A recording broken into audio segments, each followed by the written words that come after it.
No, you can't return the present I got you. I'm sorry. It doesn't work that way. Well, hi there. I'm Ron Juckett, and he's Ricky Keeler, and I'm trying to make the poor guy laugh. The Boston Red Sox have moved on to the American League Championship Series in a surprising 4-game, relatively easy series against the New York Yankees. He should end now because it's the Houston Astros and the Justin Verlander, Garrett Cole, Charlie Morton, and Dallas Keuchel show coming up momentarily, starting Saturday. So whatever grace the Red Sox get from this is kind of over. And, you know, the Yankees made it close in the 9th. Greg Kimbrell went out there and pitched like Bob Stanley for a while and forgot that the strike zone is a thing over the plate, not around it. But you gave it a good go, Ricky, but it was just a touch short. It's just a little too late. And we were talking about how the Yankees offense just looked lifeless for 8 innings. And they tried to at least find a way to come back against Craig Kimbrell. It was actually very impressive because I don't think any Yankee fan going to that 9th inning thought they would do anything against Kimbrell. They looked lifeless pretty much against the rest of the Red Sox bullpen, including Chris Sale. They didn't really put up much of a fight against Porcello other than the 5th inning. But I think you can define this game in a couple of ways. Once again, Aaron Boone is asleep at the wheel with the pitching change. He doesn't know how to make one. It's pretty clear. Miguel Andujar, who I think is the Rookie of the Year in the American League. Some would say Shohei Ohtani, but we can have that debate on a different day. Did not play. Take with that what you will. But we'll get to that later. But I think this game and this series we summed up by a few things. And we said it in Game 1 when we were here last Friday. It was going to come down to which manager made the right moves and which manager didn't. And Alex Cora, every move he touched turned to gold. Got everything right. And he nearly didn't. But it goes in the win column. It's so rare to see managers do that. And he got away with a price debacle on Friday or Game 2, where it was in 2/3, the Yankees were happy. This was Saturday, blah, blah, blah, blah, blah. But then they get a little too happy. Well, you know, I personally didn't have trouble with Aaron Judge's New York walking out. I mean, the Yankees had won the game. The momentum was in their way. They were headed home for 2 games. Judge had homered in all 3 playoff games. They weren't ready. Going down from Severino's 8-minute warm-up last night to Boone not having anyone in the bullpen to start an inning. Or Gary Sanchez FaceTiming A-Rod during a FS1 show, asking him what time Game 3 was, to Gary not wearing the nail polish in the 1st inning and wearing it in the 2nd inning. Again, I'm not in that locker room. I can't tell you how the Yankees mindset was. But when you look at how flat they came out last night and how flat they were for 8 innings tonight, could have been a little bit too happy after Game 2. Shout out to Dog Sidious and Max Cornelius, who joined us live tonight and in the chat. Glad to have you here. Yeah, you know, and you don't want to take anything away from the Red Sox, though. I know that the back pages of the New York papers will be absolutely full of everything Aaron Boone did wrong. And Aaron Boone did a lot of things wrong in this series. But the Red Sox did mostly everything right. I mean, Rick Porcello goes out tonight, and he looked kind of done after 5. Yeah, he only had thrown 64 pitches or whatever. But he was starting to miss his spots in the 5th when he wasn't the first 4 innings. And so bullpen management was right. It was let me get this right because I have it here. You know, he went with Barnes to shut him down in the 6th. Brazier, who ended up having a very good series after that rocky Game 1. Sale went out there and threw a clean inning. Kimbrell's the one that had the rough numbers. An inning, a hit, 2 runs, both earned. He walked 2 and struck out 1. He looked nervous. Everyone else looked as cool as a cucumber. I mean, Brazier threw 3 balls in his inning. That was a big surprise. You have to go back to Ryan Brazier on Friday to Ryan Brazier tonight, and it's 2 different pitchers. I don't get going with Britton over Robertson. When you have Robertson up first, if you're gonna bring him up, you got to use him. and Britton gave up the 4th run, and it turned out to be the critical one because of Kimbrel's in the 9th. I mean, the Red Sox did strike out 12 times tonight. And that's what I was saying to a couple of friends of mine. I was like, it's going to look even worse for Boone that Robertson came in and pitched so well, even after warming up the second time. I think the idea, and I think Boone will sort of go about this strategy in the postgame, is that Robertson was his get-out-of-jam guy, and Britton probably would do better in a clean inning. Mm-hmm. It's a weird thing. I mean, you give up a wall scraper to Vasquez, but I mean, there's nothing really you can do. That's just the nature of the ballpark. But really, I think the big issue was not reading the room and not reading Sabathia. I mean, you could clearly tell that he was not in a good spot. Steve Pearce beats the Yankees again.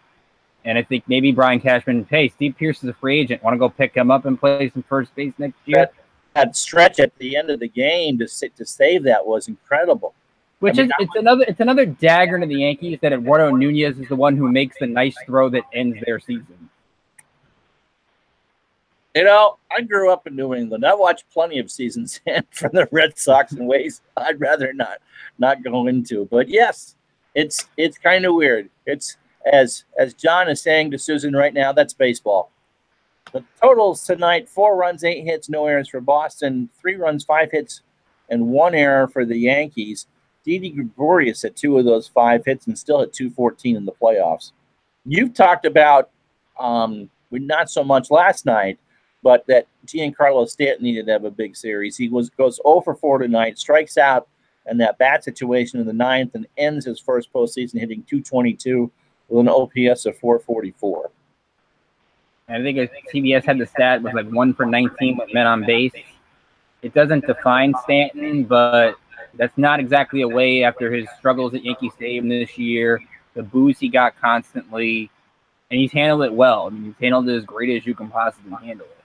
But he's going to go to next year with a question mark, and unfairly so. But it's New York. That's how you judge when you come here. Absolutely. Now, here's the thing for the Red Sox. What's getting glossed over and could become real apparent in the first couple games against Houston is that Mookie Betts hit 188 in this series. Yeah, if you told anybody that Mookie Betts would hit 188 and you would still win this series in 4 games, I think any Red Sox fan would have found it crazy. But it goes to their role players. Pierce played well, 2 hits today. Nunez had a couple of hits. Bradley had 1 for 3 night with a walk and an RBI. Kinsler had the big double and nearly hit a grand slam in the first. It was just basically the Red Sox role players did their job, and the Yankees rookies did not. They were towards grounding out ended it. Christian Vasquez with the game-winning RBI, the home run off of Britton. What would you have gotten for odds in Vegas of that back in March? Yeah, Christian Vasquez is going to win the American League Divisional Series with a solo shot off Zach Britton. Okay. The Red Sox tonight went 2 for 7 with runners in scoring position. They left 10 on. The Yankees went 1 for 5, as someone says that they weren't very good with runners in scoring position, but they actually had 5 chances, most of those coming in the 9th, and they stranded 5. They walked once in the game, or twice, and that was in the 9th inning.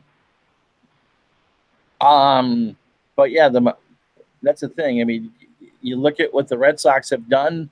They play as a unit of 25. They lose Mitch Moreland. So they don't play Brock Holt the night after he hits for the first cycle in playoff history. He finds the bench tonight, too. He never played. And they win. I think Cora said something along the lines like, it's a tough business, be prepared. I mean, Cora's not afraid to tell it like it is.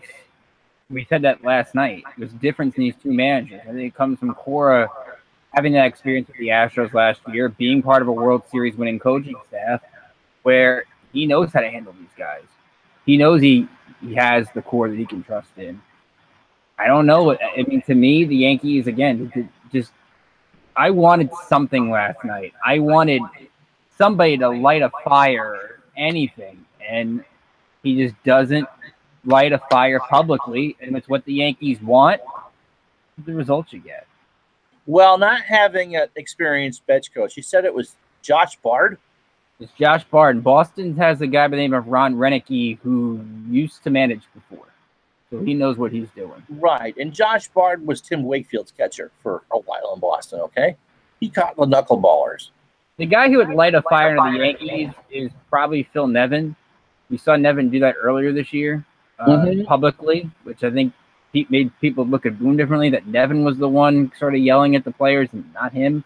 I also think this series puts a bad blame on Larry Rothschild. He's an experienced guy on the staff. They kept him around to help, and the pitching was a problem. And I think if Rothschild can't fix Severino, regardless of how you view last night, CC for the record was 15 minutes between warm-ups. 20. He went out. He went out. Oh, 20. Yeah. But Rothschild still can't fix Severino, and any pitching coach at the Yankees has to fix him. If he's still tipping pitches, but that's, again, different strategy. But I think going forward, the Yankees, if there's going to be somebody that is the scapegoat, because it's not going to be Boone, it's going to be the pitching coach. And because the Red Sox stars didn't really dominate in this series, yet JD Martinez had a big game and all that. I mean, the Red Sox are going to go into the series against Houston with now 111 wins on the year, and they're flying under the radar.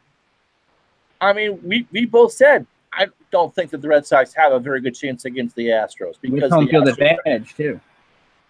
And, well, you know, this I agreed with you, maybe not on record, thinking the series was going to go 5.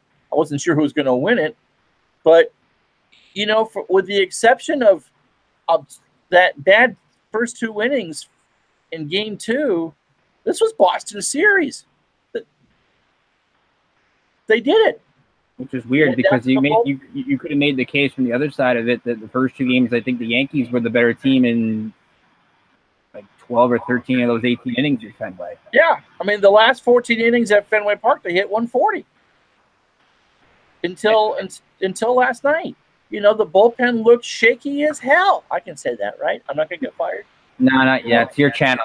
That's right. You know, the bullpen in Game 1 was shaky as hell. They went out and threw 3 tremendous games until Kimbrel's 9th inning tonight. And I think that was a case of nerves, you know, with all those people in the heart of a very good Yankee lineup.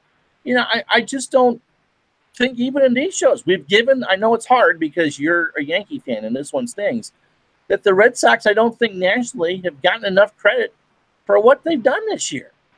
I don't think they've gotten enough credit largely because, I mean, this is a team that really won 90-plus games a year ago. And it's really a team that I think a lot of people overlook because the Yankees got Stanton and the Yankees made the big splash moves. And Boston really, because they have a $230 million payroll, didn't make any big moves at the deadline. Their best move was Steve Pearce. And it ended up working. Who got them to play in the American League Championship Series for his defense. I got you. I mean, this isn't quite Cowboy Up from 2003, but every night a different hero. And they lost Mitch Moreland in Boston. He's scoring and injured his hamstring scoring. Elite Mike asks, I'll get specific, did the Yankees have a good season considering they played with 2 great rookies? I don't think the season's a failure. I think the season would have been a failure if they lost the wild card game, because you can't. If you win 100 games, you should get a series. It's going to be disappointing for a while because you just watched your rival celebrate an AL East title on your field and celebrate a playoff series win on your field. This doesn't sting you as a Yankee fan, then I don't know what will sting you as a Yankee fan for a while. And that should carry them into this winter, regardless of moves they make. But they had this series. They had the home field advantage. They got the split they needed, albeit weird way, but they got it. And they came out flat for 17 out of 18 innings at home. So to me, based off the last 2 games, the season is a disappointment. It's not fair, but again, what we said 5 minutes ago, it's New York. You get judged differently. Absolutely. I mean, for any other team, you'd sit there and go, how could you win 100 games and make the playoffs and it be a failure? Well, because you're the Yankees and you're expected to do great things. Because the manager that you somehow got rid of got to an ALCS with this similar-ish team and got within a win of the World Series and was fired. So what happens next for you guys? It's an interesting question. I mean, the Yankees are going to have a lot of money to spend. Their only tough decisions are whether to bring CC Sabathia back. And to me, it's if CC wants to come back and doesn't want to retire, then I think he'll have an option to come back in a lesser deal if he wants it. Brett Gardner has an option. The Yankees have to decide, and it's going to be interesting if they do pick it up because Gardner's a role player at this point, and I don't think you want to pay him more than a role player salary, as good of a player as he is. Obviously, what happens with Harper and Machado and all these big names, the Yankees, I think to me, it's pitching. Whether it's trading for one, whether it's signing a Patrick Corbin, signing a Dallas Keuchel, signing at least a couple of these guys. And I do believe that there's going to be an offseason storyline with Miguel Andujar because I know Boone will try to explain it. I don't have the quotes in front of me, and I probably won't have it till after the show's over. It's a bad optic to sit the AL Rookie of the Year in an elimination game. And it's not a coincidence that the Yankees have been linked to a certain third baseman out in Hollywood that might be a guy they go after. They've barely put Andujar's defense on the spotlight for the wrong reasons, and he's a bad defender, no question. But if the second CC comes out of that game because they put Walker in for ground balls, Miguel Andujar has to be in that game. Do you get a new bench coach? There's plenty of people with experience that could help Boone. It's something Cashman has to look at. I mean, you have to evaluate all options. You have to basically, I think, grade it out. I mean, if Phil Nevin takes the Rangers job, you're going to need a third base coach too. So it might be a couple different coaches on the staff. I can't rule that out. The only thing I can rule out is I don't think Aaron Boone's going anywhere. This may have a lot of Yankee fans on Twitter and the tabloids. I think Boone stays, and he'll maybe get a little bit of booze opening day next year, but I don't think he gets fired. He clearly was overmatched, but I think Alex Cora has shown that was ready for the situation. Oh, he was gutsy. I mean, Chris Sale in the eighth inning, I thought it was a great move. I mean, he was dominant. 13 pitches, just lifeless at bats, dominant at bats. A lot of changeups and off-speed pitches too. He knew what he was doing out there. You know, it wasn't just go out there and play the hero. You know, we need you to get some outs. All right. So the Red Sox move on to play the Astros. We know how good Houston is. They won 103 this year. Imagine that, going into two playoff series and playing a 100-win team and a 103-win team. And if they get past Houston, and if somehow Milwaukee, I almost said Montreal, if Milwaukee can get past Los Angeles, then they'll play a 99-win team in the World Series. That's quite the gauntlet to run. Well, these are clearly the four best teams left. I mean, you got a 108-win team, a 101-win team, a 99-win team, and a 94, 95-win team that has a talent of a 100-game win team. And remember, there were serious injuries to both Altuve and Correa over the course of the season. I mean, the ideal lineup I read in The Athletic today that Houston should run out there played a regular season total of 8 games. Mm-hmm. And we all know that George Springer is the new Mr. October. Can the X factor for Boston be David Price? Because he gets a second shot at postseason success. He did pitch well against the Astros out of the bullpen last year in that best of 5. And if he can somehow find a way to sort of win game 1, because you think he gets the ball. Well, no, I think they go with Sale because remember, this series doesn't start till Saturday. On 2 days rest? Well, he only threw 18 pitches. Oh, no, it's 3 days rest. Okay, so Sale on 3 days rest. But I still think even if Price gets game 2. You also have Eduardo Rodriguez that you threw out there. I mean, if you think that all right, so either way, does he go back into that role that he was good in last year? Well, you know you're going to get Verlander in game 1, and you're probably going to get Garrett Cole in game 2. And so where do you think you're going to have an easier time to win? Do you think you can beat Verlander, or do you think you can beat Cole? I think the Red Sox would be ecstatic with a split. Mm-hmm. I think it'd probably be Cole. I would save Sale for Sunday. So would you trot out David Price to start game 1? I would probably hold my breath doing it, but same thing. I think you gave him a short leash. You have Chris Sale for game 2 in your back pocket. Well, you have your entire bullpen on 3 days rest now too. So, and you didn't see Joe Kelly. That's you also still have Joe Kelly available. You still have Rodriguez. Could you see Joe Kelly in a situation where he could be an opener? Go get me 6 outs, and we'll piece it together from there. I mean, that would be interesting. Cora is creative. We've learned that, so I wouldn't rule that out at all. I don't know. I thought that Porcello could have gone game 3 because it was a bullpen day. I mean, this would have been a bullpen day for Sale anyway. He didn't throw real hard. I think he only cranked a couple over 95. It was mostly soft stuff. I don't know. It's a nice problem to have. But the rotation for the Astros, like you said last night, it's Verlander, Cole, Keuchel, and Charlie Morton on 1,000 days rest. With Lance McCullers and Brad Peacock ready to go at any given time. I think what the Red Sox must do is just go out there like they did the last couple of nights, one game at a time. Don't before. Just go out there and do your best. Score first, and you have an offense that's so top heavy. Even though Mookie Betts did not have a good series against the Yankees, that could literally score at will. JD Martinez did not shrink down when given this chance, and they had the role players.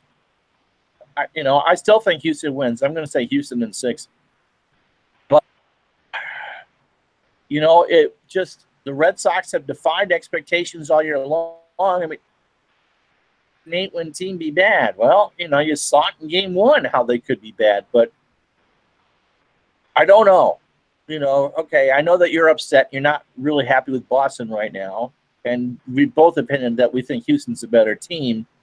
But, where do you what's your prediction for the series? I'm leaning toward Houston in 5. I just think their offense is on a different level right now than Boston's is. Although Boston, I think, has the role players playing well. Houston has their stars playing well. And you'll see how they come off the few days off they've had. I think another X factor in this series is A.J. Hinch. A.J. Hinch knows Alex Cora better than any other coach in the league.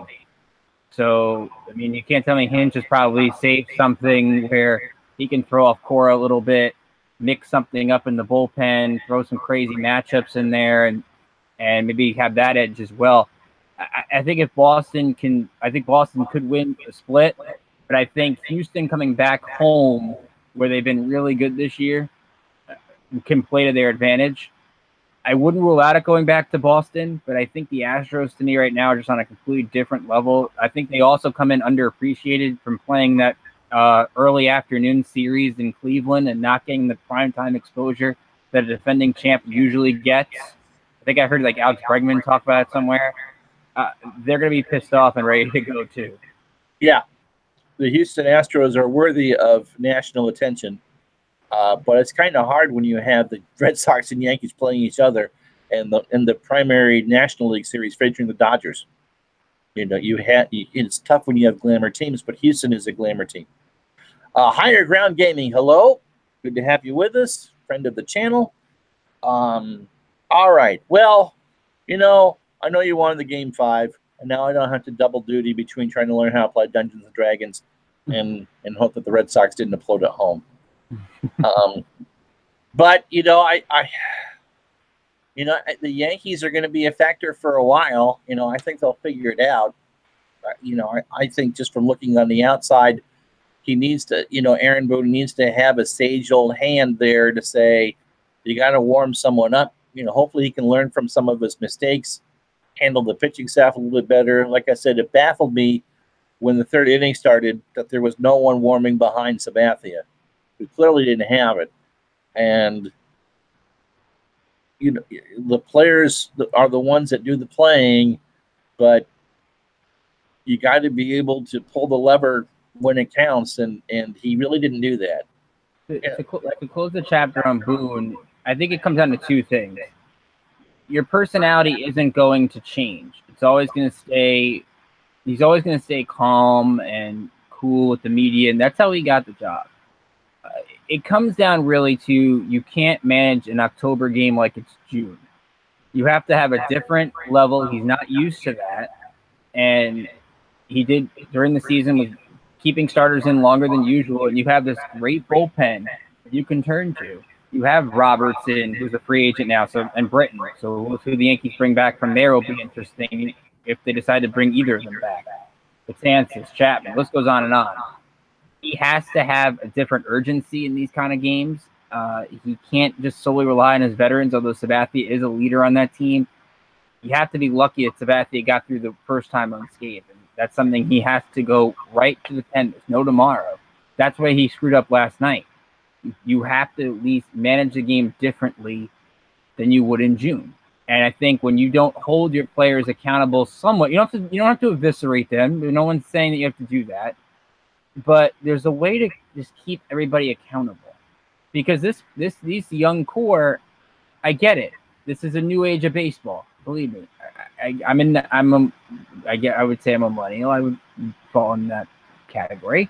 But I think that you have to at least put some of this blame on the players. I mean, they're too talented to play this pathetic in 2 games. And call it what it is. When you get outscored 20-4, it's pathetic. Last night was the worst home loss in Yankee playoff history. You don't have to relive that. That was yesterday. Let's put it back there. but just as you know, that caught me by surprise, considering that they played 17 gazillion playoff games over the year. That was it. I'm not trying to pick on you. No. I believe me, I get it. But I think it's about looking in the mirror. Like, what Luis Severino do we get next year? You get the first half one, you get the second half one at 10 pitches and doesn't know where his fastball is going. Because Tanaka's established himself as the ace. It's pretty clear. Based off his postseason and the strong moments he's had throughout points of the year, you can trust Tanaka in a big game. Then find a pitching coach that can work well with Severino, because Severino's talent is pretty high. You bring Jay Happ back.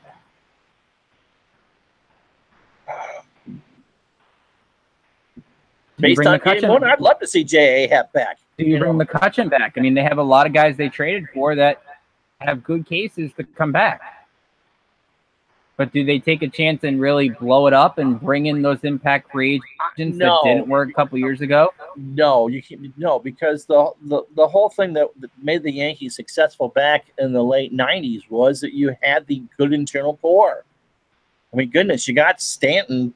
I don't know when is his opt out? I don't have it in front of me. Probably a few years, but I think you have to look at that core differently. Judge is your core. Severino is your core. Right. Gary Sanchez is your core. Who's the fourth member of your core? I mean, Aaron Judge. Okay, he might have been a little overconfident after. Oh no, he was great. I'm saying in general, like Greg Bird's not your core anymore. No, Greg Bird has to earn the job in spring training at first base, which is another area the Yankees have to address. Whether it's bringing Luke Voit back and competing or signing a Steve Pearce or something. But who's that fourth member? It's not Stanton. Stanton's not a core player. No, he was with Miami. I mean, right. Does Torres become that? Does Andujar become that? Is Andujar still here? Because what about Voit? What's his future? To me, I think he just competes for the job. I don't think they'll go into first base next year. I think they want Greg Bird to win this job. They've given Greg Bird chance after chance after chance, and I think they're going to keep giving it to him because when he is right, he sees the ball well. He gets the big hits as we saw last postseason, which it's a big fall for Greg Bird to not be on the roster at all, not even be close to being considered. But I don't think the value is too low to trade him or to non-tender him or anything like that. I think they're going to give Greg Bird every chance, and Luke Voigt's going to have to continue his hot hitting in spring to be the starting first baseman next year. Anytime a season ends prematurely, even in the World Series, there's always more questions than answers. And maybe with the exception of the Dodgers last year, who just ran one game short. But rarely do you not make the series and not be content. And I think that's where the Yankees are. If they lost this 4-game series to Houston, it's a little different. Cares, right? I mean, yes, you never want to lose to your biggest rival at home. But coming off of that, we talked last night off the air and then on the air. Where did 16-1 rank compared to 19-8? And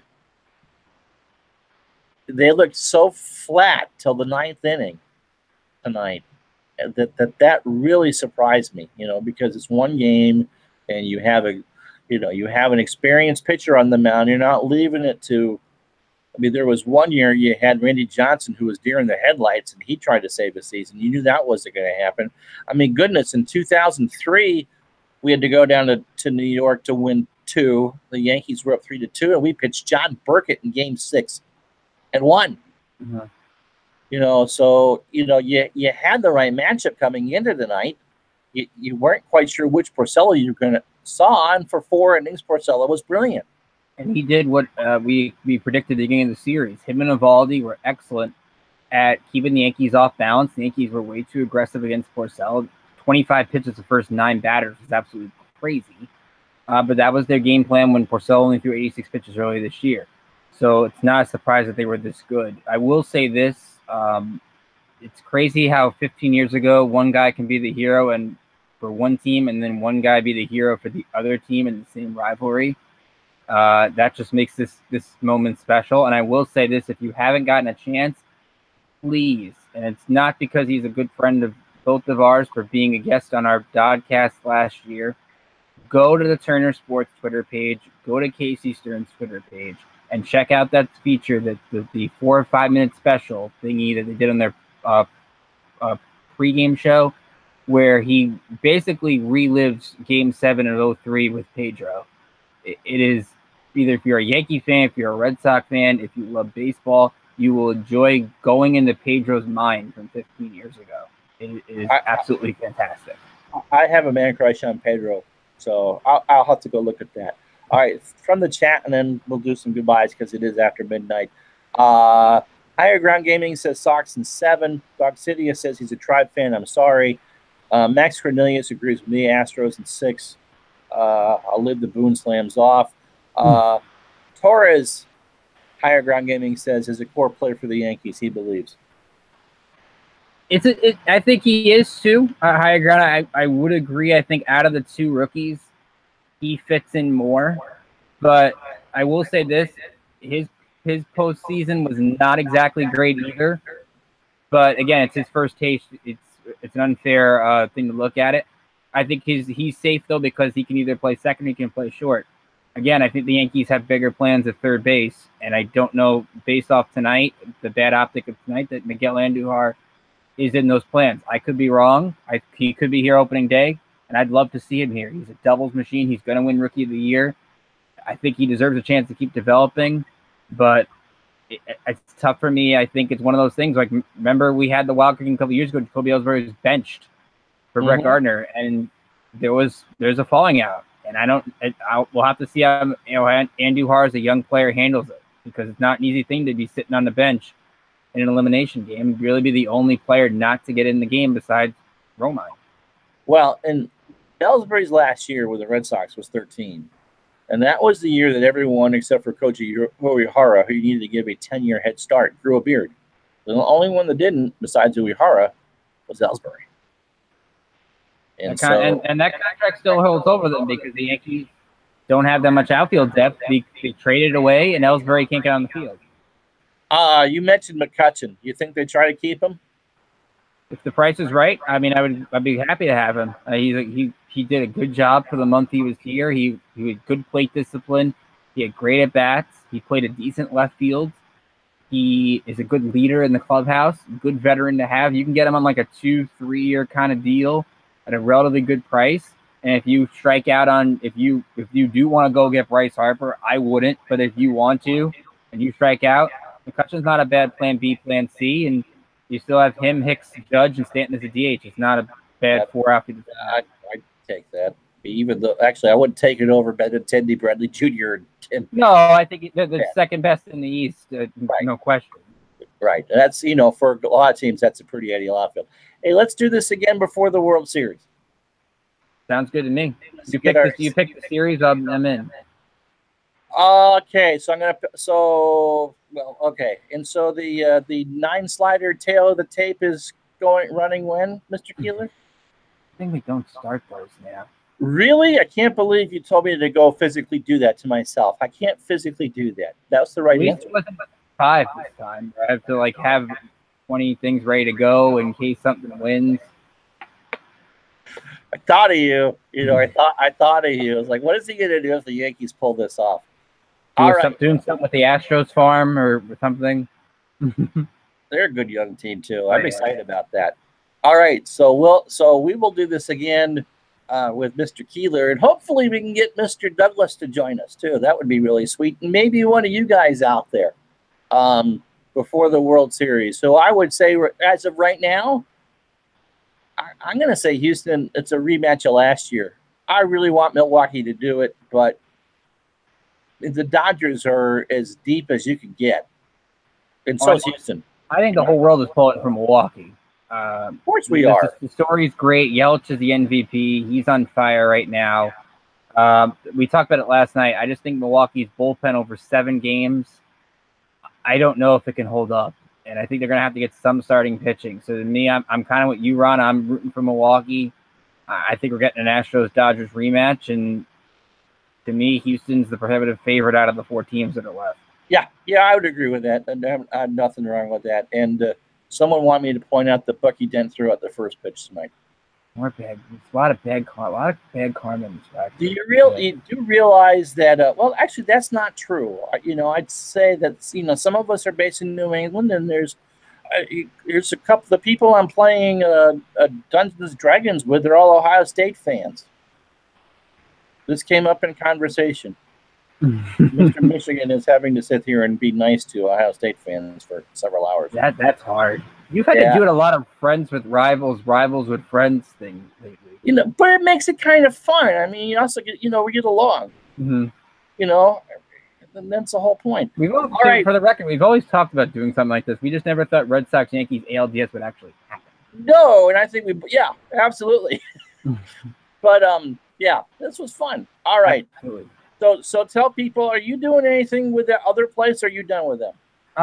Well, I have some work at Elite Sports NY. I did a Mets Fall League preview over there with Peter Alonso and Andres Jimenez, who are both top prospects in the Mets system playing there. So you can check out who's over there. St. John's basketball season will be soon, so I'll do some work there. Of course, Pinstripe Prospects will have all Yankees minor league coverage throughout the offseason, any moves they make, player interviews. We'll try to do the best we can. We'll have our top 100 prospect list pretty soon. So a lot going on over there. Pinstripe Pros on Twitter. Follow me on Twitter, Advocanator555. Thank you so much. This was so much fun. I'm sorry it didn't work out for you in the end, but this was fun. I'm glad that we did this. This was a fun 4 games, and thank you guys for tuning in and chiming in the chat. It felt like gold times, and enjoyed it just as much as I did a couple years ago when we did this. Yeah. Now I'm probably going to have to do it every night for 162 games, especially those San Diego games. I'll never forget the night that I had to do one after a Dodger game, and my wife's asleep, and the lights are off, and I can't see anything. Yeah, I'll raise you the 2:30 a.m. no rain game against Atlanta. That's right. All right, so tomorrow I get to learn how to play D&D, and then Thursday night, well, forward the links for all that. I get to be the healer for all these Ohio State fans who are now yelling at me in the chat. It's wonderful. That alone is must-see YouTube, by the way, to watch Ron try to learn Dungeons & Dragons. I never played, but I think watching Ron, and maybe you get a Sources the Cat appearance in there somewhere, like last night. Yeah, the wife won't be home while I'm doing it, so there definitely will be some Sources moments. She went viral last night. I got a lot of feedback that Sources went viral last night. She safely was corralled out of here when the wife got home at 9 o'clock. Oh, for those of you who are watching live earlier today, or may have watched the football game before it got yanked because I had streaming trouble, Sarah's fine. Sarah took a spill. Oh boy. Yeah. Oh boy is right. She knocked the hell out of her foot. She fell asleep. Her foot fell asleep. She went to get up and she took a tumble, and so she's bruised and tired, and was probably ready for me to go to bed. But she is okay. But yeah, that was one of those running along, just doing a play, and you know, you just hear the yell, and you know when that yell is not right. And so, yeah. So, all right. So I'll talk to you guys in a couple days. Thanks so much, Ricky. We'll do this again right before the World Series. Okay. Sounds like a plan. Thanks, guys, for tuning in. We appreciate it.